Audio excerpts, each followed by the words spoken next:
Welcome to Your Spiritual Truth. I'm Andrea. It's meditation time. Our guided meditation is about God. What is God? Where is God? Is God right here? Is God over there? Is God in a man or a woman that we can't see, that we will never see? Is God in a building? Where is God? And who is God? Well, let's just speculate a little bit here. I assume God is a spirit. What do you think? I believe God circulates throughout the whole universe. And God is energy, God is power, God is great, God is wonderful. All of those are descriptions of what I believe God is. But what do you think God is? Do you believe God is in a man that came a long time ago and supposed to come back? But your ancestors and their ancestors have died waiting for this person? Or do you believe that God is right here where you are? That God will never leave you nor forsake you? What do you believe? Oh, I believe that God is right here where I am and will never forsake me. I believe God does exist. I believe God is where the people are rich and poor, the sick and the dead. I think God is everywhere. Now, of course, you say, dead. They have no spirit in them. Well, the dead person had a spirit. So that dead person is still a living person. The spirit never dies. Therefore, God was with that person before that person died and will remain a part of that person's world because that is a spirit of God. I believe, and you can believe what you want, but I'm sharing my belief, that God expresses itself, capital It's, as you and as me. I believe God manifested itself as the universe, as the trees, the grass, the stars, the moons, the crystals, the diamonds, the stones, the plants, the food, the you and the me, the everything. I also believe that man has abused and misused the things that God has given us for our good and turned it into, sometimes for our bad, and has created harm, unnecessary harm towards other human beings. I believe God is a good God. I think God is in everyone, except the fact is, people don't know God is in them. Babies are not aware. The parents are responsible for that. So if the parents don't know, how would a baby know? How do you get God to be in you? How do you recognize God, that God is in you? Do you just say, okay, God is in me and that's it? Well, it's a lot more to it. Now, this is my opinion and this is what I believe, but I believe it's a lot more to it. I believe we should know the truth. I believe we should know the truth. We should understand the nature of God. God is perfect, completeness. I believe we should know the nature of God. God is love, kindness, perfection, complete, whole. God is joy, abundance, prosperity, wealth, good, all good at all times. And so you say, well, why are we experiencing difficulties? Why are some people being abused and killed and had nothing to do with the crime, had no reason to be killed or etc.? Why are babies and people starving in other countries? Third world countries is what we label them as being. But the real deal is this. Until you know and connect with the Spirit of God in you, you are living a human life. And you will not be the man of God. If the Spirit doesn't dwell in you, by you acknowledging that the Spirit dwells in you and you connect with the Spirit, then you are living a human life. So when people are harmed, whether they go to church or not, or good or bad, human beings are human beings. Good and bad happens. And it's not God that does it to you. God does not take a child away. God does not kill. God does not steal. God owns everything, including you. But you decided to give yourself to your human nature. And now it's time to look at yourself as being a prodigal son and ready to go back home and return to the Father's house, which is within you. So, God is not responsible for any any unnatural things. Or let's put it this way. God is not responsible for you as a human being if you're entertaining the human life. Now, when you live the spiritual life, you must remember God does not give you what you want, and you don't go to God for material things. You don't go to God for material things. You go to God to commune and to listen and to be in the presence of God.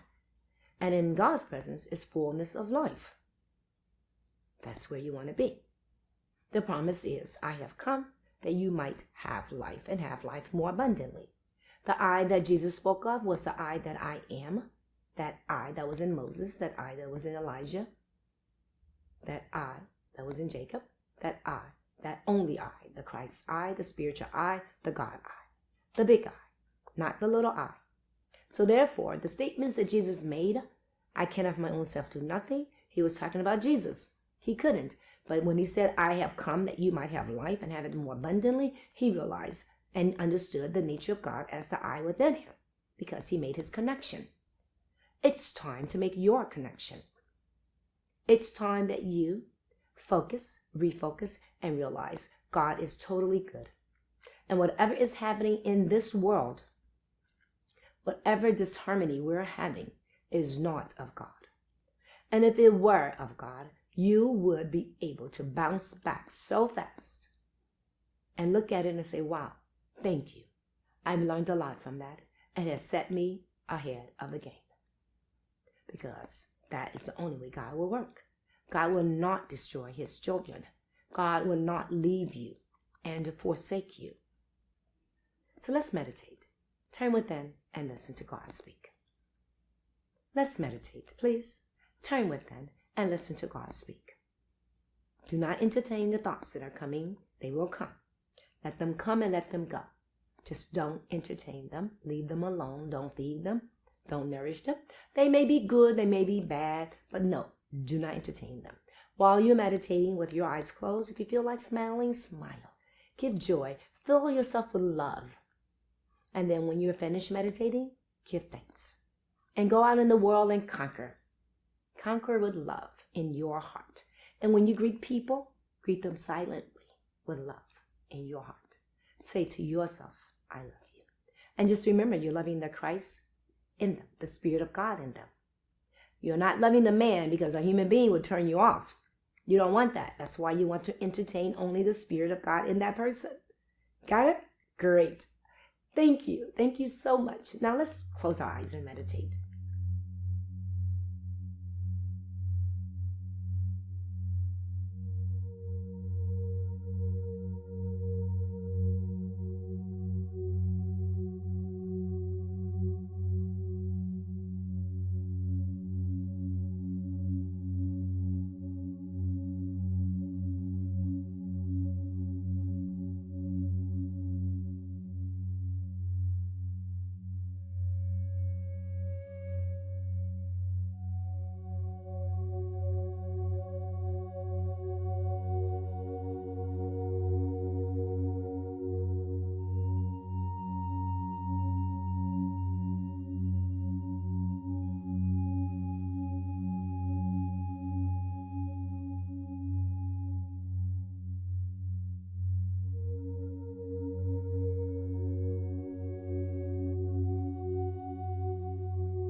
Thanks for praying and meditating with me.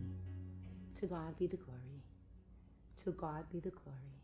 And so it is.